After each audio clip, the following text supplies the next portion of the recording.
lift is my main means of gaining possession when play has broken down or a cluster of players have come together to battle for a ball on the ground. It allows me to put my body in a dominant position, make sure that I protect the ball and gain possession to move off to continue the play. It's important to remain consistent with the language we've established from earlier videos. Correct size and weight of hurley becoming ever more apparent how important it is. My hurley hand and catching hand and where they go on the hurley, and also the correct positioning that we've established for my lifting position. To recap, the foot that's underneath the boss steps out beside the ball. The toe of my hurley points away from me and my thumbs point down the centre of the hurley, locking the hurley into position. I bend my knees and hips and keep my head over the ball, making sure that my hurley is flat.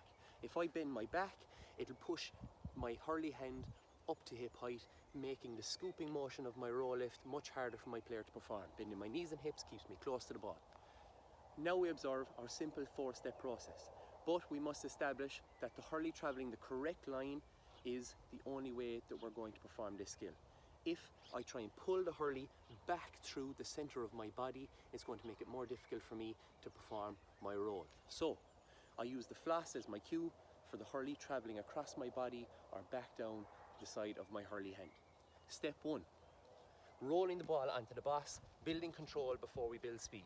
If I can get the ball to pause on the boss for a split second, I can move on to step 2, which is trying to stand up with the ball balanced on my hurley.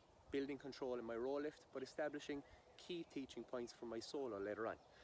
Step 3 is drilling my catching hand coming off the hurley to take the ball. Catching hand coming off the hurley, take the ball. Row lift, stand up, catching hand takes the ball.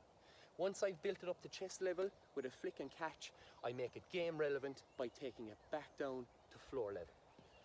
Once I can catch it at chest level, I go to hip level. Once I can catch it at hip level, I go to knee level. Once I can catch it at knee level, I go to ankle level. And from there, once I have that fine motor skill built up, I can test for time. 30 seconds, how many row lifts can you perform down by your ankle? Then, row lift and move